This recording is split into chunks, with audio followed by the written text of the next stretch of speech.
Dear viewers, welcome to another super edition of Interview with Stephen. And on today's show, bringing our search right around anesthesia and its side effects. And my guest is Monica Asema. She's a certified anesthesiologist at the University of Nigeria, Enugu, and registered nurse at the School of Nursing, Benue State. Currently, she is practicing with General Hospital, Bandika, Benue State. Monica Asema, welcome to Interview with Stephen. And it's so nice to have you on the show. Thank you so much. Pleasure is mine. Okay, please can you tell us what anesthesia means as well as duties of anesthesiologist? Okay. Anesthesia, as we all know, is the use of drugs to induce or to cause reversible loss of consciousness, amnesia, or narcosis. That is, it is reversible. When you give drugs, you can cause the patient to sleep, but the patient can be reversed back. We wake the patient back. The patient can lose consciousness, becomes conscious again. The patient may lose sensation in any part of the body, but after a while, the sensations come back. It's not permanent. That is anesthesia. Okay, thank you for running us through what anesthesia means. Can you tell us the responsibility or the duties of anesthesiologist? Yes, an anesthesiologist or a nurse anesthetist has a lot of role to play when it comes to medical practice. Number one, she's a part of the team, part of the surgical team, and her own role, most especially, is to visit the patient before operation. Pre-operatively, you assess the patient to see if the patient is really fit for surgery. You allay the patient of any anxiety, any form of anxiety that may interfere with the surgery. You provide drugs, pre-anesthesia. You give drugs that will help to make surgery go smoothly. And then finally, you are the one to administer anesthesia to the patient while on the operation table to make operation easy for the surgeon. If I may ask, are there types of anesthesias, and if they are, which of them is used during surgery? Yeah, we have different types of anesthesia. We have general anesthesia, and we also have the local anesthesia. The general anesthesia makes a patient completely unconscious. The whole body is affected. That is why it is general. Every part of the body is affected. But when it comes to local is also subdivided. We have regional anesthesia, local infiltration, and other ones. Like under the regional, we have the spinal anesthesia, which is given into the spine, the spinal cord. We have the epidural anesthesia. And then we also have the local infiltration, where you infiltrate, you give the anesthesia directly to that particular region you want to work on. So these are the types of anesthesia we have. Okay. I'm going to pick it up on the general anesthesia. But before I do that, what are the skills that one must possess in order to succeed in your field? Yeah, it's a very good one. And it's not just that anybody comes into the field and start giving anesthesia. You must be a trained personnel. And let me start from the secondary school. You must have passion. Number one, you must have passion for this kind of work. Then you must possess science-oriented subjects, biology, chemistry, physics, mathematics, and English before you are admitted. You must also undergo medical training, maybe as a nurse or a midwife, maybe in the university or schools of nursing and midwifery. Then you have to go for special training for anesthesia in any of these universities. Okay. Now, I would like to know what do you think is the most important quality that an anesthesiology must have? Yeah. When we were in school, they always tell us you must be bold, you must be fearless, you must have a lion heart. That is to say, you have to be strong because anesthesia is something that not everybody can do. Now, when you say lion heart, does it mean that you will not like a kind of be empathetic or empathize or put yourself in the situation of people because the way lion heart or the phrase lion heart is quite vague. So, can you tell us what that means? It's not that you will not you will not have that empathy or sympathize with the patient. But when we talk about a lion's heart, means that you have to be strong as to carry whatsoever comes your way because anesthesia comes with different challenges. And once you don't have that lion's heart, you can't face those challenges. You can't handle some of those challenges. So you must have that eagle's heart in eagle's eye. That is to say, you monitor everything accurately, promptly, and urgently so that you can be able to tackle whatsoever that comes your way. So you must have an eagle eye and a lion's heart before you practice anesthesia. Okay, what was the biggest challenge you faced as an anesthesiologist, and how did you manage it? Well, so many challenges, so many challenges, but I have a role model and I also picked up from the people that trained me. Though I faced a lot of challenges day by day, but I'm not carried away by those challenges because why? The issue of the lion's heart has already been inculcated. So I possess it, and I don't. I'm not always carried away by the challenges of like maybe patient reacting to some drugs. Sometimes on the table you can just administer anesthesia and the patient instead of a progressive and I mean the patient following the steps of anesthesia, the patient can just jump into the last stage just like that. And then you'll be worried if you are not having that strong heart, you just be like afraid or fidgeting on the in the theater suite. But I think I was able to manage it by the grace of God, carrying my patient along, and it came out without any complication. All right. Okay.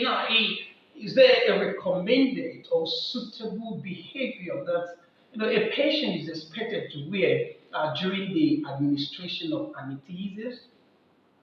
Yeah, every patient, let me say every patient is always worried. There's at that level of anxiety that patient possess when they are to be operated upon. So all the patients have that because they are human beings, they are afraid. There's that spirit of fear. But we are there to make sure that fear is being allayed. I mean, the anxiety and fear is being taken away before surgery. So each patient is expected that at least fear and anxiety should subside, or let me say, the patient should be free from anxiety and worry before entering the theater. And if all these things are not even, they are not taken away before surgery, you as an anesthetist should be able to control these feelings right there on the table. Okay. Now, how long does it take an anesthetic to wear off, kind of relax or stop? Okay. Well, different drugs have different duration of stay in the body. But let's say general anesthesia as a whole, combining all the drugs you administer during anesthesia, the drug should be able to weigh out within 24 hours. Okay. Now, was there a time you failed in your role, and if you did, what lesson did you learn from it?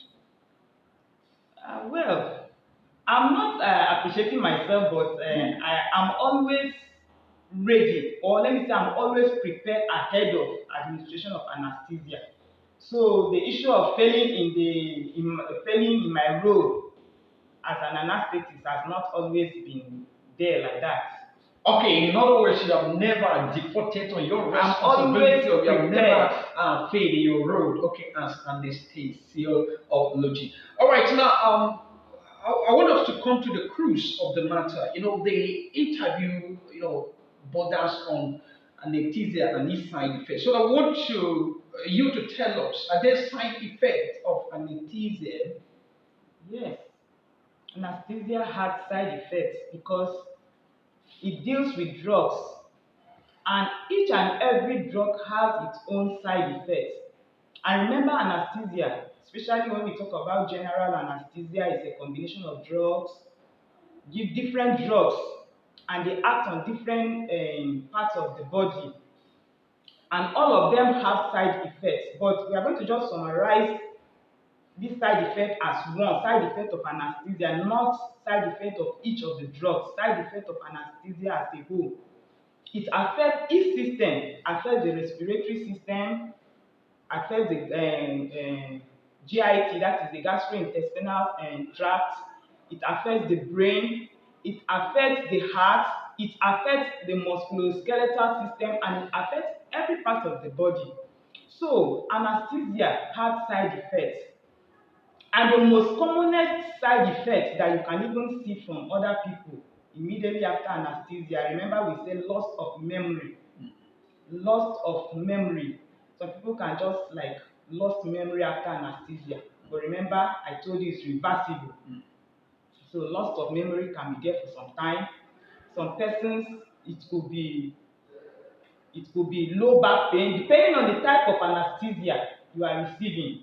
If it is like maybe the spinal anesthesia, you see somebody coming up with, I have low back pain, my waist, and all that, just side effects of the procedure. Some other ones is hypotension. Person comes up with low BP. That is another side effect of local anesthesia, which could be maybe spinal or epidural. Side effects, the most commonest ones, nausea and vomiting. Immediately after surgery, you see some people on the bed, they are vomiting. What is wrong? Is it the no side of anesthesia? Complications of anesthesia. So you see the patient vomiting. Some people come with fever. Some people come up with even allergic reaction, the skin, some itching of the body. Some will be like shivering. The person is not feverish, the person there's no cold, but you see the person like is shivering. All these are complications of anesthesia, and they are all manageable. You can manage them. If you know it, you manage it effectively and it wears out. Okay, now earlier you talked about general anesthesia as being types, one of the types of anesthesia. Now, in your experience, what are the chances of a person dying from general anesthesia? Because you say it is a kind of anesthesia that puts a patient in a complete state of unconsciousness. So, are there chances of a patient dying from general anesthesia? Yeah, there are chances, but very, very narrow and very, very rare. Because you should be able to know what you are doing before putting a patient under general anesthesia. So yes, once you know what you are doing, the patient goes into complete unconsciousness, and after all, they will bring back the patient to consciousness. It's very rare to say somebody died because of general anesthesia, though it's very possible. But what I'm trying to say is that with the technology now, it's very rare for one to die just because of anesthesia.